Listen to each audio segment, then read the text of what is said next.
Hello, fellow planters. So wouldn't you like to know how to get nice, beautiful roots with air layering? In this video, I'm going to show you guys how to build your own reusable air layering device so you can enjoy rooting lots of plants. But first, make sure you hit that subscribe button so you can keep up to date on all my cool videos. And now let's get started. To make one of these air layering devices, you only need a couple supplies. You need an empty gallon jug of water. If you choose milk, if you want it opaque, some people think for the roots you need to have it dark, and if that's the case, you may want something to paint it with or cover it up with, but I like it clear because then I can actually see the roots forming. And you want some self-adhesive craft foam, so they come in different colors. Here I have some scraps of white and brown. I typically use the white. And you also need a bunch of different tools. Now, you could benefit from a pair of scissors, some rulers, small round objects, and with these you can actually put them on here and you can cut the gaskets, or I just purchased a 1.5 inch diameter hole punch. And you could have like a marker versus a ballpoint pen, some drill bits, and this is a 3/8 inch drill bit. Now for drill bits, I highly recommend a Forstner bit. Unfortunately, I have a couple smaller sizes than this 1/2 inch and I couldn't find them. Now one reason why you need the Forstner bit is when you drill the hole, it gives you a much cleaner hole, especially when you drill it out of foam that's mushy. When you're drilling through rubber or foam, a Forstner bit does a much better job. And then you can benefit from a paper cutter. And this is a good one, back when they put real blades in them. This one's made in England. A box cutter is handy. And just an old box, and you'll see why. Some toothpicks are optional.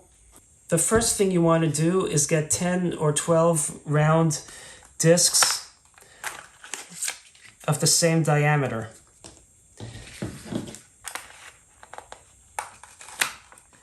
Now it doesn't matter if you use 10 or 12 as long as you do have an even number.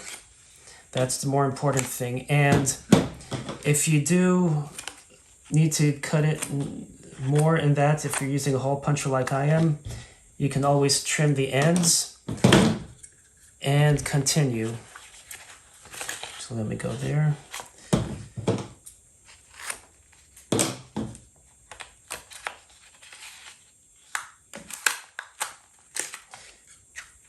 If you have trouble getting it out, you can always use a toothpick. So you want to go ahead and get about 10 or 12 of these round craft foam discs. So remember, you may have to trim.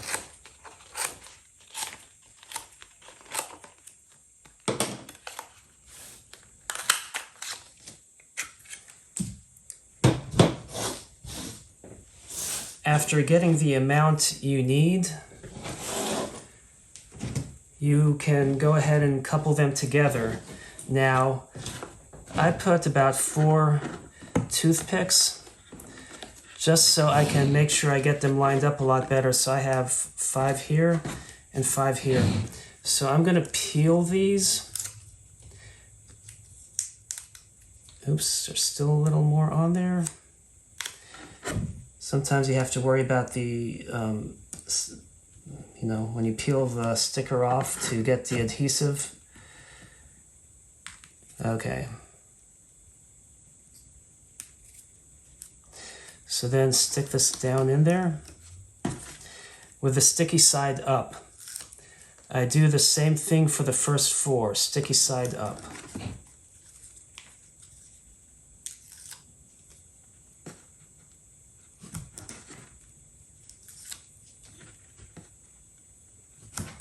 Then I get to number 5 or 6, depending on how many you use. If you use too many, it's too thick, and then you get less room in the cylinder for roots to grow. Then I put the sticky side down on the last one. So now you can see how this one, you see how fairly smooth of a gasket it is compared to this one where I cut these by scissors using something like that to cut around as a template and not using toothpicks. So now I can go ahead and do the same thing with the second set of 5 gaskets.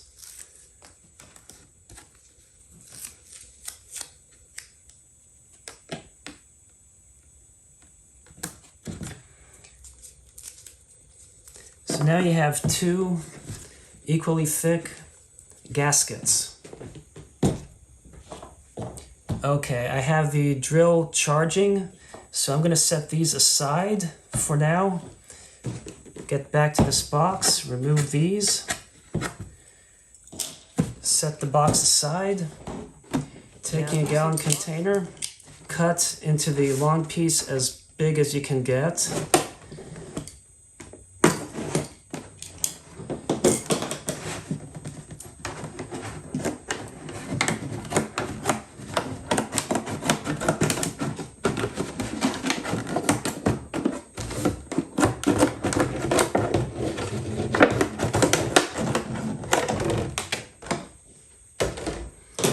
You want to make sure you have at least 5 inches, and I have plenty.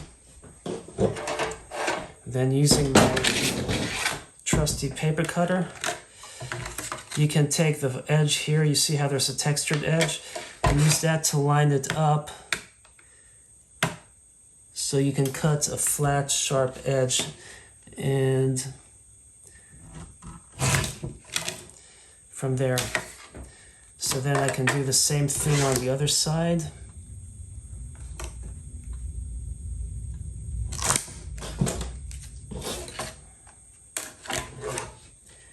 Get to the edge.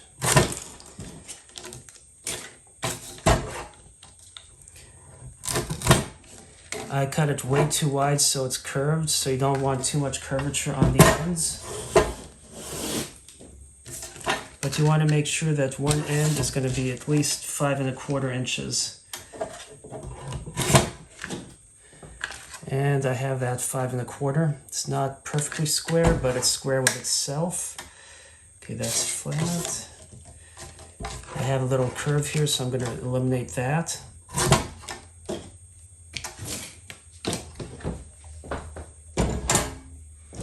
Now I'm going to use a marker and measure. So what I want to do is make sure that I can wrap this around, and I have at least, almost 1 centimeter in width. So that's a good width to have. So then I'm going to take the tape measure, the ruler, and I have almost 11 centimeters.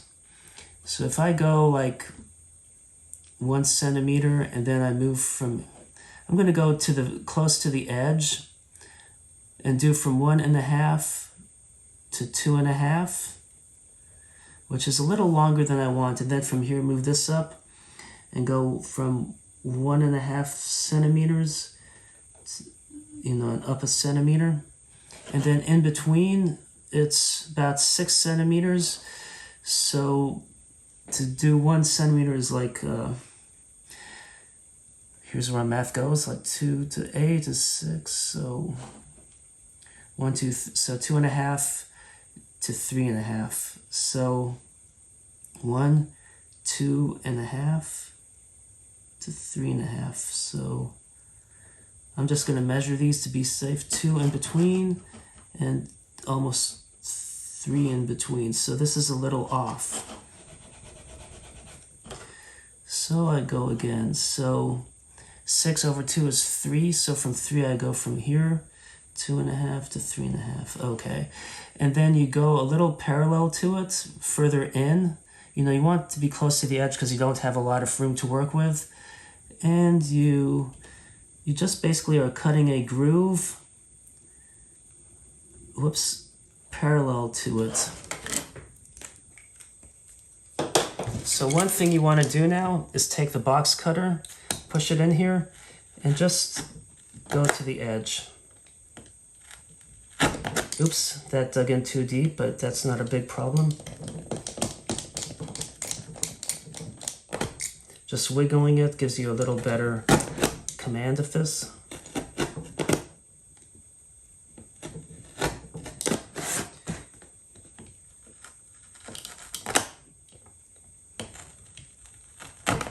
Also, this box, it digs down, but I don't want to scratch the table.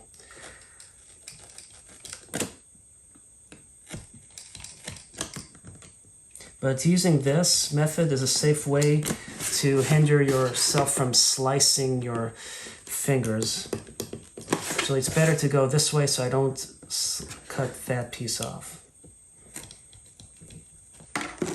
So I have 3 rectangle shaped slots. Now I go to the other side and just make sure that this will work. And as you can see, I do have a little extra. So now I can go like that. And as you can see, I can go ahead with the marker and mark there, the inside of that one. You don't want to just line this up because it's going to be off, but it just gives me a good starting point.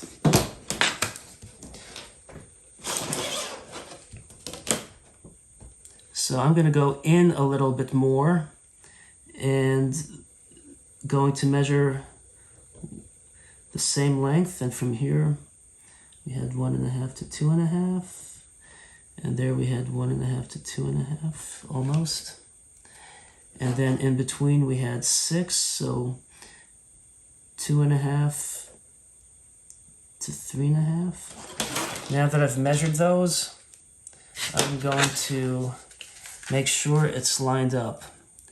And it is. Excellent. I want to fold that though. So now I can go, oops. I can go further in and measure the same thing, just parallel.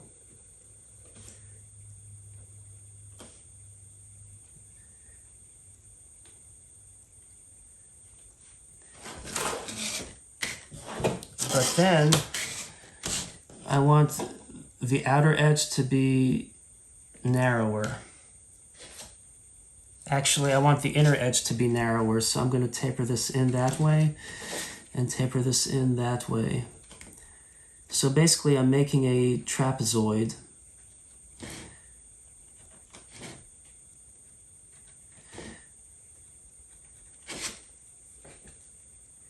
I could have ideally drawn the inner line a little bit shorter. So now what I do is I'm going to cut from there to the inside of the trapezoid.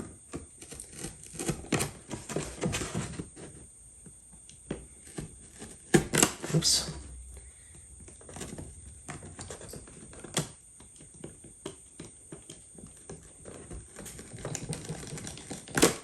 Sometimes wiggling it keeps it from slipping in there.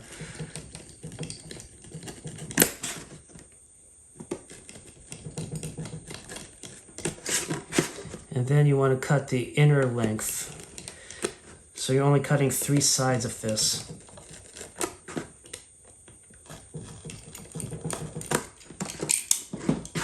So now let's see if I can fold this out. Make sure I had all the cuts cut. You see that one? It can stand to be trimmed a little bit more. Okay. Okay, there we go. So now I have these, and if I run them in, they should latch on. And they do. So what you want to do is get one in here just to see. Make sure it's tight.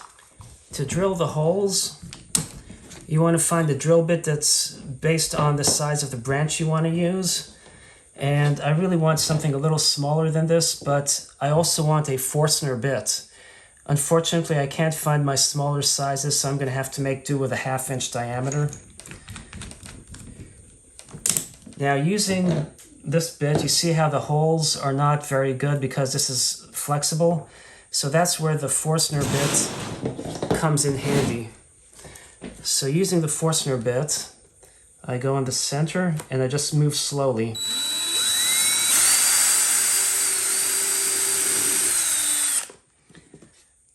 So it took a little longer to drill than a normal bit, but it gave a much cleaner hole, albeit this is too wide unless I use a bigger branch.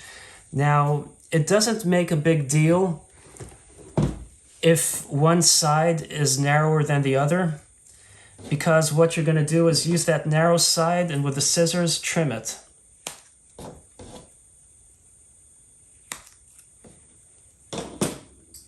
So then you have your air layering device ready. So now I'll be showing you guys how to use this. So let me just show you how it snaps on again.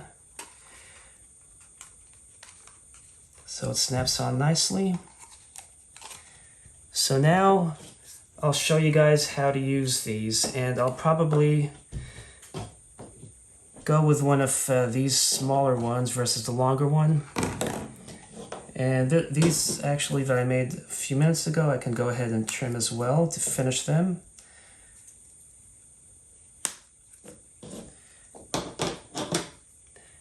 So now let's go ahead and show you how these are put on a tree. Now I set this one at the same time that I set this one over here, but you can see this one has roots and that one doesn't. But if you look, this is a little bit harder of wood than that, which is greener, and you want to make sure you pick a branch that's not totally hard. It may make it more difficult to root. So looking at this stem here, there's one branch coming up, so I'm going to try and root it from around that portion. So as you can see, this is a much thicker branch than this, so it's expedient to use a thinner hole or a smaller hole. And even if you have a bigger branch, because this is compressible, it will go around it. So a smaller hole would be better than a bigger hole when in doubt. So the first thing I want to do is remove the leaves. And I'm trying to find a place with a node. So I'm going to go there, and I'm actually just going to take that one off just to be safe. So then what you want to do, and I'm just using these Dollar Tree pruners because they are pretty sharp, is you want to go here and just cut around the edge into the bark. And you want to go up a little more and do the same thing into the bark.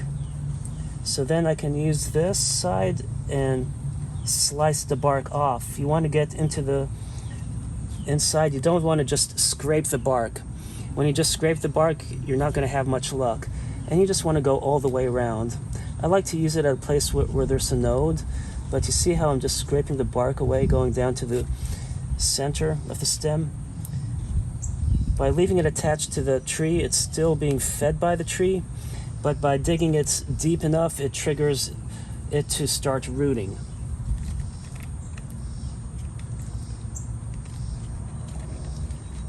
Now, you don't need to use this. You can always use like a knife or something, but I found that I could use this and it works well. So you want to just go all the way around and cut about an inch or so into it. Okay. Now this has a little moisture to it, some sap and stuff. So you can take rooting hormone, dab your finger, and just put it on there. Or you can just take some and just, okay, that should be enough. I'm not too crazy about rooting hormone. I need to see if there is a difference between using it or not. So now I can take this and stick it underneath. And then I take that and I snap it into place using all three snap sections.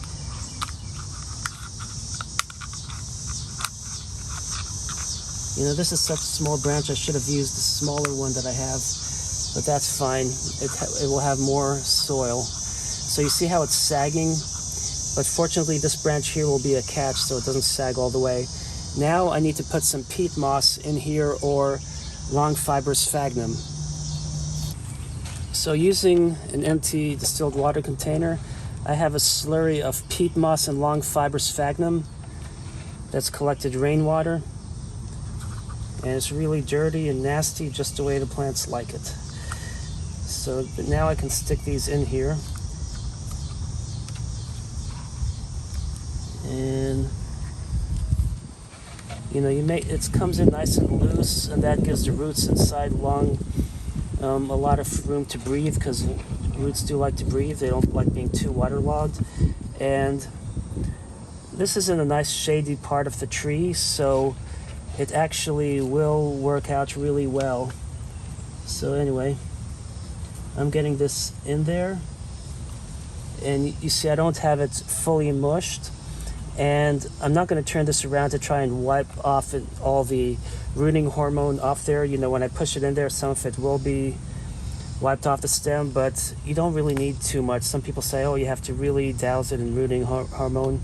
Sometimes that can be more harmful to the rooting process. So now I can stick that in there, and voila, I just let it sit, wait a few weeks or 2 months or so. It takes different amount of times to air layer based on the type of tree and, you know, I guess the season as well. And right now it's July, it's in the middle of summer. So then once I see roots, I can go ahead and trim the plant. So this one has rooted.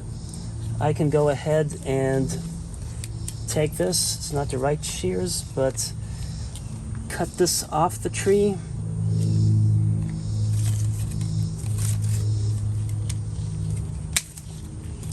And we're going to take a look at this. I have a very healthy, nice, big root system. And the best part is, not only do I have a new tree that I can go ahead and plant, but I also have, I can reuse some of that peat moss that's in there. I also now can reuse this. So as you can see, I can always rinse it off or not, it just depends, and reuse it. So now let me go ahead and pot this beautifully rooted loquat tree up. I now have this pot filled with fresh potting soil. So let me move it over. I can go ahead and make a hole. Now, a lot of people like to separate the roots and let them spread out, but since the root system isn't really too large to begin with, I'm just going to keep it as a rooting bowl so it's around this really moist peat moss, but I want to make sure I get it deep enough in there, and I can go ahead and prune these lower leaves. I need the pruner shear. I'll just leave that one in there for now. Go ahead and cover this up.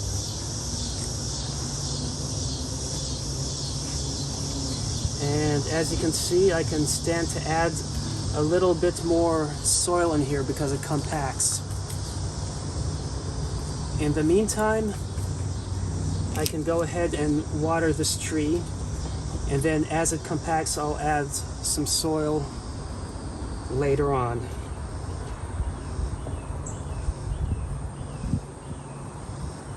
So I'm just going to water it from the edge. This is a cheap watering can from the Dollar Tree. If you overfill it, it starts to dribble.